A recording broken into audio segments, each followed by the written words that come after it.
Hello, everybody, and welcome. And excited for a new episode of The Secret Diary of Becoming a 10,000 Keynote Speaker. Yes, we're taking things to another level. And today, because it's Customer Service Week, I have the pleasure and the one, the only, the global guru, number one global guru on the customer experience list is Ron Kaufman. Woo, woo, woo.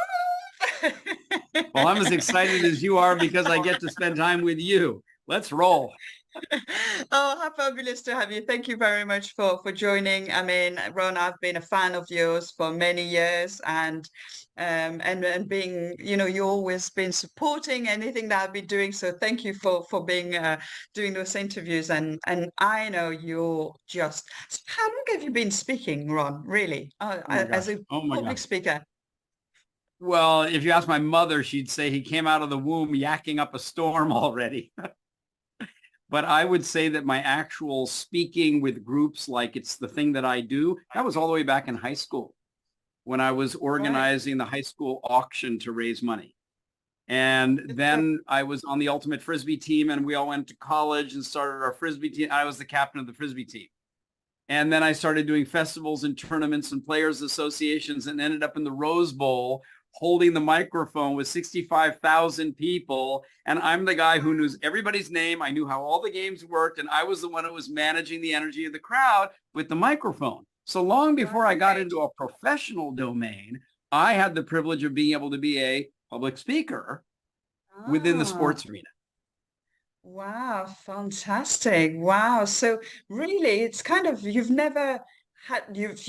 grown in it, right? It's not, suddenly you decided to kind of, oh, I'm going to be starting to speak today. It was kind of part of always something that you've always done.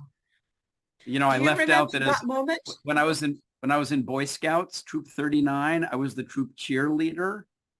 And, next time we're together and we've had a little time, been able to relax, you ask me to do the troop cheer and I'll do that one for you. I'll give you a hint. It starts out oat and boat and little dote and it and bit. And don't you want to hear the rest of it now? Well, I'm excited. I think you and I think we're meeting in probably in a few months' time when we're in Bali. I hope that we'll meet up out there. And then I think we may just be doing another interview and another recording with a few moves. It's going to be interesting. So this really was, your passion was already within that kind of, being out there, talking to people, engaging with audiences. How did you move into customer experience, really? Because that's your topic, that's your expertise, that's where, that's what people know you for. How did you get in there? Sure. And I'm just so fortunate that it happened to be service. And not something in a more technical domain or in financial capability or like that. But I just want to point out something. You've made me reflect when I look back on the Frisbee sports and on the Boy Scout troop, cheerleader and the Staples High School auction, that even early on when I was the one with the microphone, it wasn't so much a matter of me as presenter as it was engaging an audience or a group of people for something beneficial that we would do together. Okay. Nice. So then in 1990, I had a reputation of somebody who knew how to get adults to participate. And the country of Singapore had an existential economic issue. And that is that all the low-cost manufacturing that during the 70s and 80s had formed such an economic base for this small country, it all moved to China. And all of the call centers and the banking, back office, business, data processing, that all went to India. Lower cost, capable people. So Singapore was left with people and the need to go up the value chain, which would mean value-adding services and providing every customer and every client with a better experience, so much better that they might be willing to pay more for it. But you had an adult working population that had been trained to work in factories. So then this was a national undertaking to do adult education at scale and teach people how to provide somebody else with a better service experience. Well, you can't do that with theory. You're not going to do that in the classroom. It's not a matter of passing tests. You've got to get people involved, and you've got to get them emotionally involved as well, because service to another human being always has an emotional component. So they went through the normal consulting companies and they had a strategy for national training, but they needed somebody who could figure out how to make it engaging, make it enjoyable, make it effective. And I knew how to organize Frisbee festivals. So they brought me here for 1 week. And they said, we want to build a boot camp. And I said, what's in the boot camp? And they said, we're not sure. Have you got any ideas? Oh my gosh. You're And so giving me a 1 week, good card. it became 2 months. It became 7 months as the project leader. And now it's been 33 years.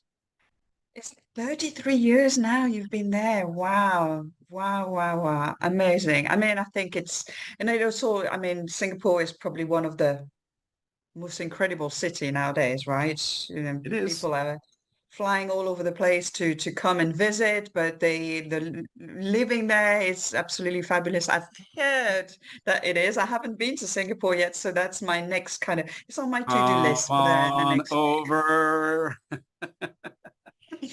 And you know, one of the So, things that's really nice about Singapore is being multiracial, being right. multi-ethnic, being multi-religious, being very small in a very big neighborhood. It Mm, means that everybody here needs to not only get along, we have to mm, actually care about each other's well-being and success. So, mm. you know, you can use the words harmony and community care, but here it's real. And the government and the population and business and the nonprofit organizations genuinely collaborate with each other to make this place work. That's a Mm. form of service. That's beautiful. And that's uniting, right? It's everybody together towards the same vision. It's like a business, right? If you can get that purpose, those values right, and everybody's moving towards the same goal, that's really what everybody's trying to do, right? And you know what? Like a business, I mean, it's often referred to as Singapore Inc. because it's so well integrated and it's so small and it's so well, you know, organized and managed. But also a business needs to take care of its suppliers. It needs to take care of its government regulators. It needs to work within its ecological niche. It needs to work with its customers and with its colleagues and the communities where it exists. So it's the same thing going on for any business. It's just that a business that only thinks about P&L or bottom line is missing what a business really is. It's a part of society. Yeah, absolutely. And that's how you make a difference in the world, right? Not just around your business, not just around your city, not just around your country, but in the whole wide world. That's what you make a difference. Even if you Definitely. make a difference in a small area, it resonates. It makes It it ripples. matters. It Yeah, matters. That's absolutely. Yeah, absolutely. And it's, I think a lot of the things that you talk about as well, it's about caring, and that's kind of pure care, right? It's the pure care. You put the care in the middle of things and then everything ripples around it. well, since you mentioned that, let's just unpack that a little bit. Yeah. Service, when you and I started working in that area, wasn't really well defined. And so Mm, it took writing the phrase, service is taking action to create value for someone else, for everybody else to go, oh yeah, that makes sense. That makes sense. That's what I'm doing at the board level, at the frontline level, B2B, B2C, external customer, internal. Service is taking action to create value. What makes something valuable, Claire, is when it contributes to someone's well-being. mm, That's valuable to me because it did something for me emotionally or financially or physically, right? Now, what is care? It's a concern and a commitment to well-being, to the well-being of your kids, the well-being of your society, the well-being of your sports team. That's what care is. So then how do you take good care? Well, you better get into action, and that's mm, service. So these two are really that closely woven together. mm. Absolutely, absolutely. So did you start, I mean, so you came in to actually do a lot more on the training side of it, but how did you kind of were you always speaking of it? Was the speaking first, or was the training first and then you moved into speaking, or were they both just as Yeah, important? good How did question. that? Good question. You know, before I came to Singapore, there was definitely speaking, but it was more like announcing or presenting. Yeah. When I Right. came here, then it really became learning and development, training, and then I became master trainer. And so I was teaching other people not only how to teach and facilitate and enable application of content, but how do you do it with a particular style so people want to be in your workshop. And so that Mm, was this presentation skills. And then the domain expertise, really the deep domain understanding and innovation and writing and thought leadership in the space of customer experience, in the world of service culture, that evolved. I did not come to Singapore with that expertise, but over the 90s and into the 2000s, and then writing of books and then working with so many different clients, that's where the domain expertise evolved, and those two have now grown together. I see, definitely. So I think there's always a part where we always have to evolve, right? So how do you actually stay always on point and always up to date with things, and always even not up to date, it's in advance of things. Hmm. How do you Hmm. do that? How do you always think forward? So actually, it's intriguing because the answer to that I see is quite counterintuitive. What so few people do in a really responsible, vigorous way today, I see, is they're interested in some area and they want to know what's next, but they haven't done a good study of what was before. Yeah, And so true. unless you have an understanding of the way in which some element of our world, our culture, our mechanisms, our industries have evolved, then you're not aware of this history of innovation that's been going on for centuries in whatever your field may be. Now, your field, you say, no, my field didn't exist before. No, but the human concern that your field addresses, that existed before. How did people take care of it back then? And then more recently? And then what's the current practice? And then on that foundation, you can ask, what's continuing to evolve? How is new technology affecting that?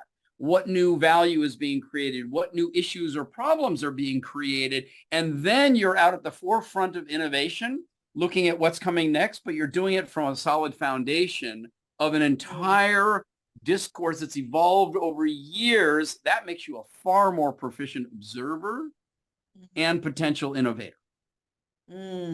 Yeah, absolutely. So with this in mind, moving that to do, is that how you actually demonstrate the value to bookers to book you? Why do they book you? Ah, that's a great question. Okay.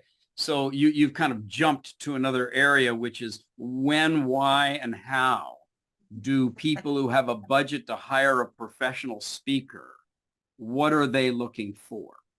Mm, And if they're looking for a professional speaker for an event, and that usually is where the budget exists and the agenda exists, and then there's a certain amount of time and there's a theme for the conference and their objectives and what comes before you and what comes after you, and that whole thing. If you've got an audience, virtual or in person, these are what I call high profile, high risk events. High profile because everybody knows it's coming. It's the hmm town hall, it's the awards ceremony, it's the dinner and dance, it's the annual kickoff, it's the milestone presentations, whatever it might be. That's high mm, profile. It's high mm, risk because if it doesn't go well, people are going to be talking about it for a long time. If it mm, does go well, well, that was the whole point, right? So if you're mm, the meeting planner, or if you're the speaker bureau agent, or if you're the decision maker, what you're looking at is this the person that's going to energize, educate, enrich my audience? Is this person going to be able to connect what they're talking about to what we're talking about? Will this mm. person have customized and tailored the presentation so that my audience feels like that person is actually talking to my people about our issues, relevant in a way for right now? Oh, by the way, and make it entertaining, please, or Mm. at least make it captivating. Yes. You get my point? So now the presentation skills have got to be there. And if it's virtual, it's a whole nother world where you've got Mm. to be able to do that with your various images, et cetera, and work the audience and at the same time be absolutely able to detect what is the mood of that audience the moment you hit the stage. Yes. Yes. Okay. Yeah. You got Wow. up there, they told you it was going to be like this, but you can just feel that it's not like this. It's like that. You better be able to address that on the fly and do it well.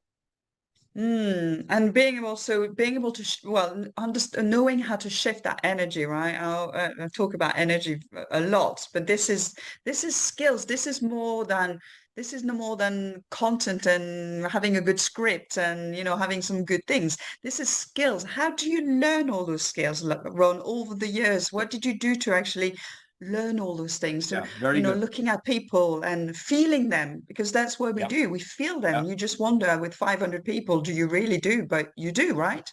you do. Absolutely. And let me just say, you said learn the skills. Okay. But learn tends to be like, I learn so I can answer the test and I retain the information. That's not a skill. Okay. The skill is it's embodied. In other words, in the situation, you're skillful when you are able to act in a certain way. Okay. So I might learn how to ride a bike. Like those are the pedals and that's the wheel and it's the handlebar. But I have the skill of riding a bike when I can get on it and do it. And then my skill goes up when I can do it not only on a dry, flat pavement, but I can do it on a curb. I can do it in the rain. I can do it on the sand. I can do it off-road. Okay, developing skills. So since you asked, how did you develop that?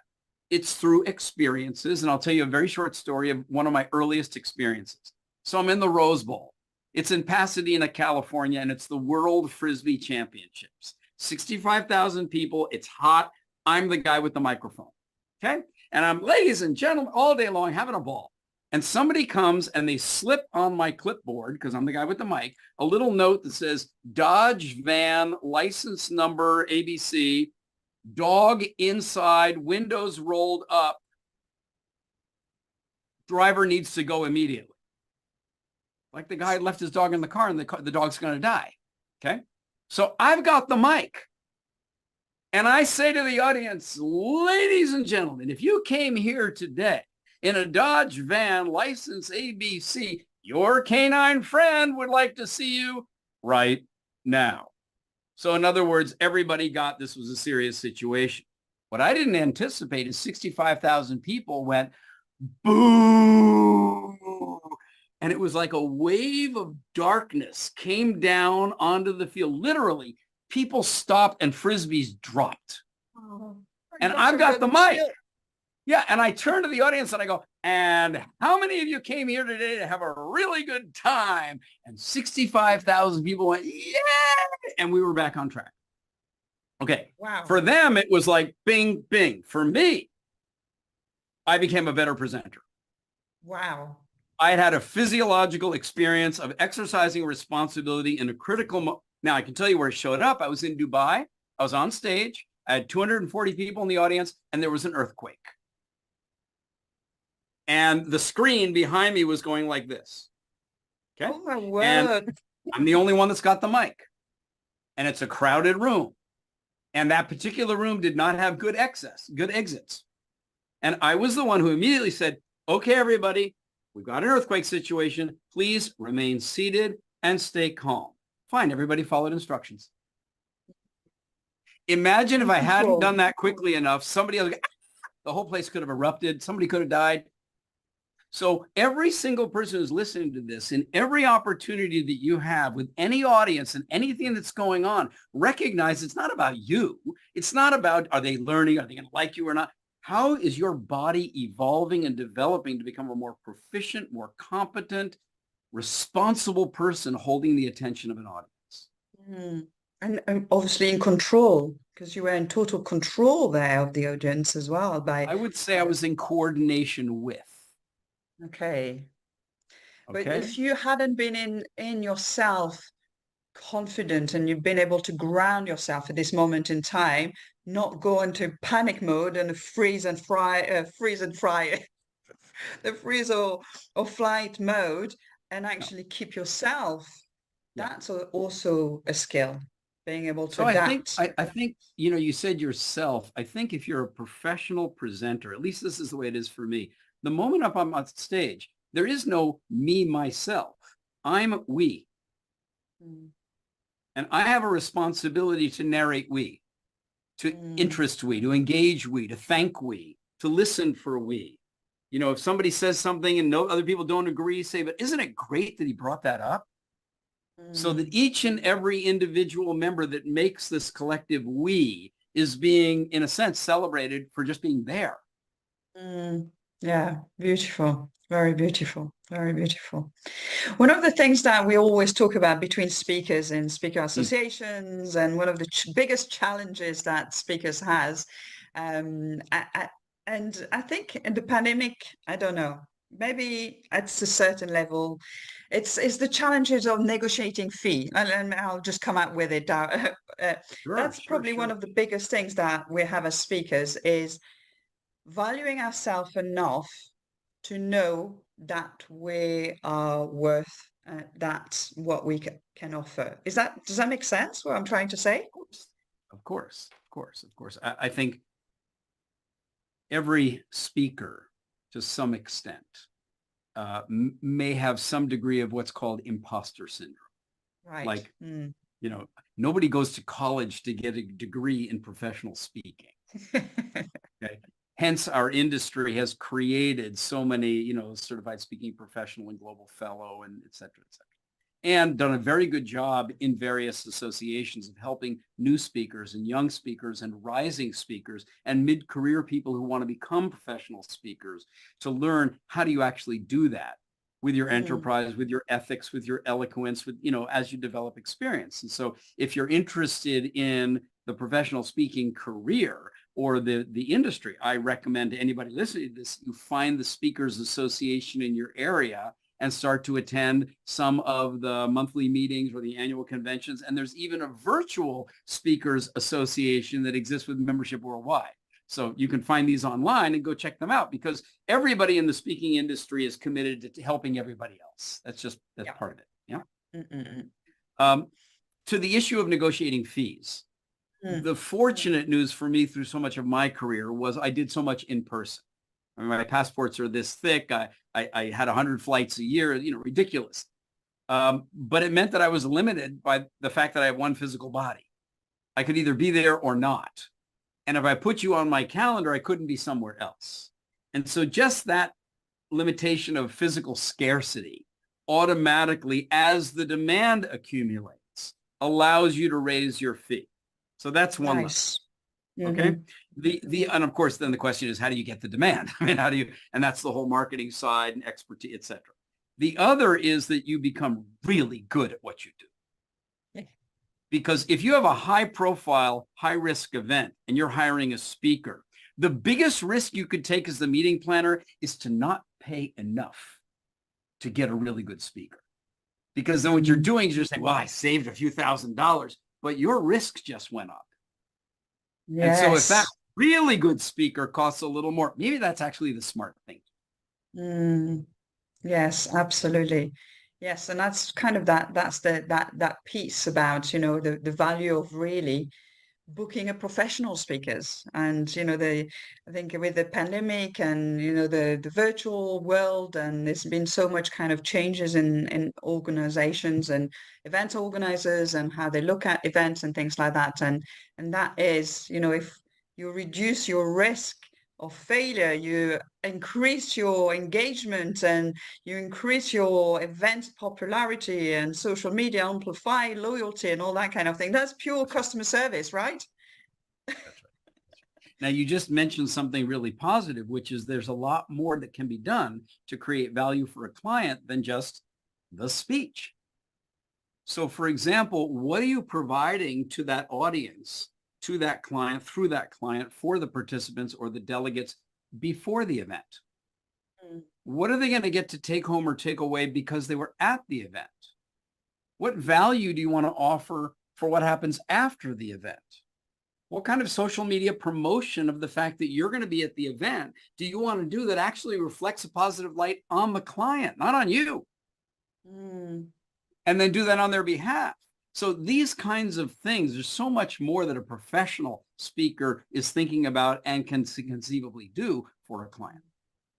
And I guess that comes to your brand as well. I mean, as a brand, Ron Kaufman, your brand yourself, how did you manage to get to that level of becoming a brand? So I was very fortunate. Remember, I came to Singapore in 1990. That was 30 years ago. And there weren't that many characters looking like me or that young, because it was 30 years ago, with the kind of creativity and energy and really love of people and this kind of, Frisbee background that was able to come and go, what are you working on? What are you working on? What industry are you in? How many people do you have? Is this multicultural? Does it need to be translated? Can we use English? Do I need to slow down? Do I need to speak in Singlish? Why? Right. And so there's just so few people like me. Some people say there's still not many people like you, Ron, but it allowed me quite a long runway to become very well known in the field of service and as an energizing, effectively, engaging educator. Absolutely fantastic. I love it. Ooh. So much energy there in this room right now. Absolutely. Okay, and just to finish off, Claire, so isn't it fun being alive? oh my I mean, gosh. isn't it absolutely miraculously amazing that you wake up, wow, I'm breathing and I've got this cool body and I can talk to people and things are good to eat and drink, and wow. And so then I meet people who go, oh, just another day. I go, wait, didn't you notice? You're alive, for God's sake. It's not going to last forever. Enjoy it. Oh, when somebody says to you, says, how are you today? Yeah, I'm fine. What is fine? You're fabulous. You're excellent. Some love. And by the way, some Yeah. people will watch this and say, nah, he's got to be faking it. He's never always like that. You're right. You're right. One of the responsibilities of anyone I consider who's in a leadership position, but I would expand that to all of us are, so any human, is to become capable to observe the mood you're in and then recognize that you have what it takes to be able to shift it. You don't have to wallow in it, but it takes a conscious intention to turn on that music that you like, or to go take a walk when you're a little bit stressed, or whatever it may be that takes care of your own well-being and that of those around you. Well, at the end of the day, if you want to transmit energy, you need to recharge and refuel before you transmit. Otherwise, you'll run out of batteries, right?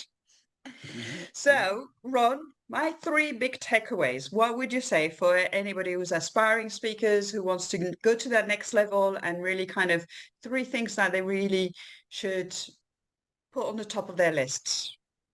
Ooh. Okay, well, I've already said one, which is actually connect with the associations of speaking around the world, or it could be training. So you've got everything from Toastmasters to professional speakers associations. Every city's got a training group. Every industry has a learning and development group. So, I mean, get yourself involved with your colleagues. Find those communities, those tribes where people like to help other people grow and succeed. Okay, so that's number 1. Number 2 is do not fake it when it comes to domain expertise. Just because you can come up with an acronym doesn't actually make you an expert. So do your homework. Go back and research your field. Find out who were the seminal leaders and speakers and authors and innovators in your domain. What's the history of innovations that came along in the area that brought us to where we are today, so that you're one of those people who's solidly grounded in the field. And when somebody starts throwing you questions, they're using buzzwords or, just catchy phrases, you're the one who can go, hold on a second. So I give you an example. I get it all the time where people say, we want to inculcate service into the DNA of our people. Okay, hold on a sec. Right? First of all, inculcation means like grind with a rock. Right? DNA is a biological phenomenon. Let's talk about what you really want, which is you want to build a culture around your people in which they're constantly inspired and reminded and supported to take good care of other people. Oh, how do we do that? Yeah. That's what I meant. Right? But I was able to do the intervention because of the ground. Okay. And then the third and the final one is really look at speaking as an area for continuous development of expertise. So I teased you a little bit at the beginning of this interview, and I'll just take one quick moment to show people, right? This is the studio where I'm talking to you from. This didn't happen overnight. During COVID, it became my hobby to just, constantly refine and tweak and add and test, and it didn't always work. But I knew we're moving into a virtual era to be able to do a podcast like this, so I wanted to constantly up my game, and that's required to be in this particular industry. And also it's that attention to details, Ron. Again, when I sent you that little email, you came back to me within a day. You had all those questions. And this is what Ron is Ron. This is why he gets paid the big boxes. This is all those attention to details. And we talk very much about that when we talk about CX and we talk about the customer journey mapping, knowing your mapping as a speaker, knowing all those little steps that are going to make you so spot on, so present, so good.